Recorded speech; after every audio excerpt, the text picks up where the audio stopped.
President Bongbong Marcos appeals to world leaders to oppose dangerous use of militia in the South China Sea as he continues to try to diffuse tension in the disputed waters.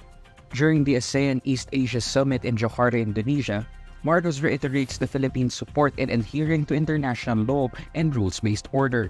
He also expresses concern over illegal fishing and militarization of reclaimed features in the disputed waters.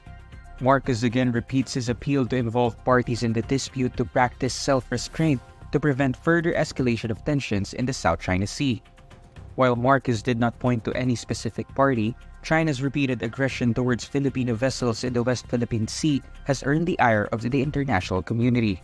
This is also not the first time during this year's ASEAN Summit that Marcos made a stance regarding the South China Sea. The Philippines and Vietnam are working on a 5-year rice trade agreement that is hoped to help address the former's food security concerns.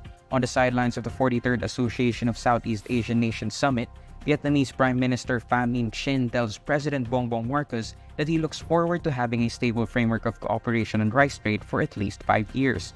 Marcos, who is also the agriculture chief, says the Philippines looks forward to this deal in light of concerns about food security amid the El Niño, adding that the relationship with Vietnam has grown in importance.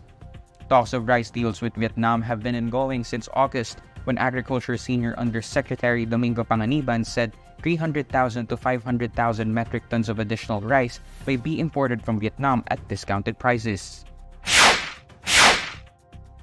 Bureau of Corrections Director General Gregorio Catapang Jr. says drug smuggling has reached another and quote-unquote alarming level in the new Bilibid prison. During a hearing headed by the Senate Committee on Justice and Human Rights, Catapang says methamphetamine or shabu is now being smuggled into the facility using condoms. Ang ginagawa po ngayon, kaya po humingi rin kami ng tulong sa inyo, yung condom, pag paumanhin na po, nilalagay po doon lang shabu. Tapos ilalagay po sa puwerta ng mga babae, hindi naman po namin pwedeng kapkapan yung mga babae, makakasuhan naman po kami. Katapang says addicted inmates will go to extreme lengths such as growing pigeons in order to transport shabu into the facility. Ang pinaka-latest po, Mr. Chair, yung mga kalapati, yung mga bata o mga bisita nila may dalang itlog, i-incubate doon, so after so many years, so many months, mapipisa. Tapos palalakihin, tuturuan yung mga kalapati maglipad-lipad doon sa paikot. Pagdating naman ng mga bisita nila, ibibigay yung kalapati. Tapos matututo na yung kalapati bumalik doon sa kanilang mga pugad. Catapang unveils all these to point out that drug smuggling remains in NBP. He then stresses that they need high-end equipment to combat these illegal activities. The Metro Manila Development Authority reports that an ambulance and a bus clashed in the Edsa busway in front of Baliwag Transit in Quezon City Thursday morning. In its initial report, the MMDA says the ambulance carried no patient but its driver was injured due to the collision. According to the MMDA, the bus driver failed to slam the brakes but did not exceed the speed limit of 50 kilometers per hour. In line with the Department of Transportation's policy, ambulances are also allowed in the Edsa bus lane. Philippine Basketball Association's winningest head coach Tim Cone will be calling the shots for Gilas Pilipinas in the 19th Asian Games. In a press conference on Thursday, Cone clarifies that he is coaching on an interim basis. He also speaks about coaching in the ASEAN again. I did this once before in 1998, and I think I sat at the same table in 1998, and there was like 5 press guys here to announce it, and maybe 1 camera. It's amazing how things have grown since that time, 1998, and that's, believe it or not, 1998 is very, very strong on my, it's always in my mind all the time, because that was such a hard undertaking at that time, and to come here and do it again is kind of takes my breath away.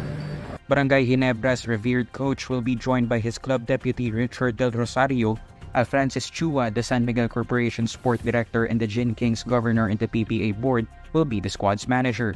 The Asian Games kicks off on September 23 in Hangzhou, China, with the basketball tournament tipping off 3 days later. Gilas will open its campaign against Brunei.